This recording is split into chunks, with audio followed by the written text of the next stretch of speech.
Back in the old days, highway maintenance was a real gang operation. Or as a personnel specialist might say, it was a labor-intensive activity. What that means is most of the work was done with hand tools and lots of hands. Back then when you talked horsepower, you meant horsepower, or maybe mule power. Well, luckily things have changed a lot since then. Maintenance work has become equipment intensive. Heavy machinery has taken the place of the large road gangs. And when everything's working the way it's supposed to, you can get a lot more done in a lot less time. But when the equipment breaks down, the work comes to a stop, and you're back where you started, using your hands. The thing is, breakdowns can often be delayed or completely prevented if the operator spends just a few minutes each day looking over the equipment. Equipment problems usually don't just happen. Most of the time there are signs of trouble before it occurs. That's what preventive maintenance is all about, spotting trouble before it gets out of hand and taking the small but important steps to ensure a trouble-free day of operation. Equipment that's not out on the job working isn't worth very much. Downtime is expensive. The cost of new parts and labor for a major overhaul can easily exceed the price of a new car. But that's not all. You also have to put a value on the work that's not being done while the equipment is being repaired. So when you consider parts, plus labor, plus lost work, it really starts to add up. The department has put together a series of videotape programs on equipment operator training. The programs cover most of the major pieces of equipment we use to maintain our roads. Each program will include segments on preventive maintenance, the series of daily checks the operator should perform to make sure the equipment is in good shape. Now you might wonder, what does daily maintenance have to do with equipment operation? In a word, everything. You see, there's a world of difference between someone who can operate equipment and someone who can just drive it. An operator is someone who knows the equipment, not only how to use it, but also how to take care of it. That doesn't mean you have to be a mechanic. You just have to know what to look for. And you know most of that already. Let's say you were going to pack up your car and go on a cross-country trip. You'd want to make darn sure your car won't break down out in the middle of nowhere. The first thing you'd probably do is just walk around the car and look for obvious problems. Loose or broken parts, a puddle of water or oil under the car.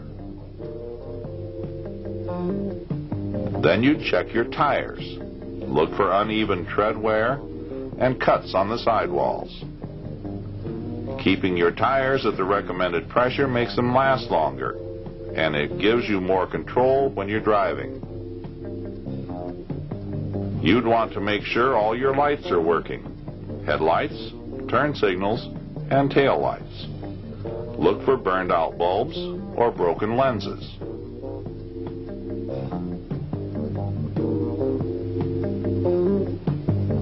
Then you'd probably check under the hood.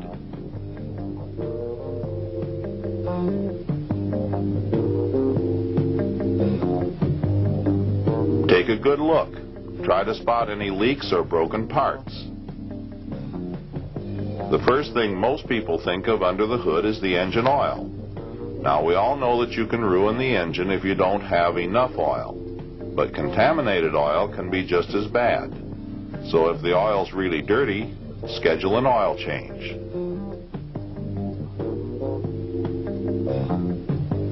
Dirty air can ruin the engine too, and that makes air filters absolutely critical. Usually you can get most of the dust out of the air filter by tapping it lightly to shake it out. But if it's really clogged, it's probably time to get a new filter.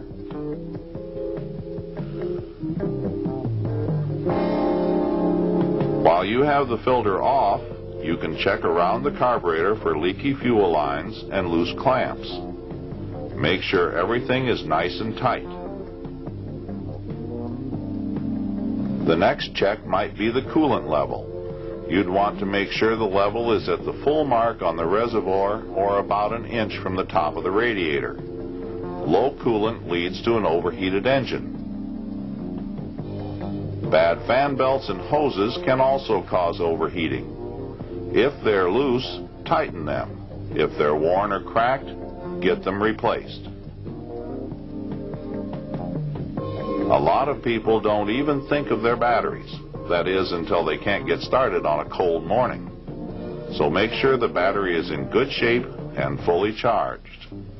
Keep the battery cables and terminals tight and free of corrosion. There are some more fluid levels you'd want to check, especially if you haven't checked them in a while. That would include your brake fluid, transmission fluid, and power steering fluid. If they aren't up to the right level, you're just asking for trouble. Okay, that about does it for engine checks. You're almost ready to go.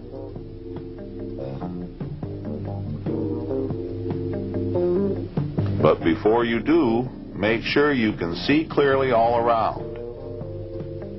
That means adjusting your mirrors and cleaning your windshield. A dirty windshield is both aggravating and dangerous. One more thing to check, the fuel. Fill it up soon unless you like walking. And before you leave, I hope you'd fasten your seatbelt. Nothing adds more to your safety than the few seconds it takes to buckle up. Now you can go. And you'll feel a lot more comfortable knowing the car's in good shape. But your checks shouldn't end as soon as you pull out of the driveway. In fact, they should continue throughout the day. While you drive, you need to pay attention to how well the car is running. Keep an eye on the gauges or warning lights. Look, listen, and feel for signs of trouble. If you notice anything unusual, pull off the road as soon as possible and investigate. Now, believe it or not, checking out your car before you go on a trip is a lot like checking out heavy equipment before a day's work.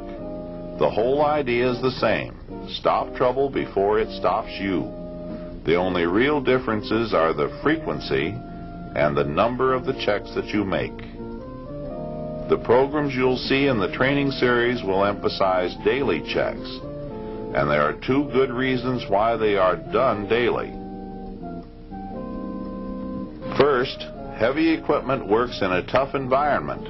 Rough terrain, dusty air, and heavy workloads put a strain on heavy equipment that would destroy a car in no time. Now the second reason. When you are assigned to a piece of equipment, you probably won't know if or when these checks have been made. Let's say your car has been leaking oil. You're aware of it because you use the car every day, but you'll often have no idea who has operated the equipment last. And if it breaks down while you're on it, you're the one who'll have to explain. So that's why you should look over the equipment every day. And for the most part, that's all you have to do. Look. If you find something wrong, fix it yourself, or let your supervisor or a mechanic know about it. Now for the number of checks. We'll use a front-end loader as an example. The checks you'd make on the loader are pretty much the same as those we've covered on the car. First, the walk-around. looking for obvious problems. Then engine checks, fluid levels, air filter, belts and hoses. And then the little things, cleaning the glass and checking the lights.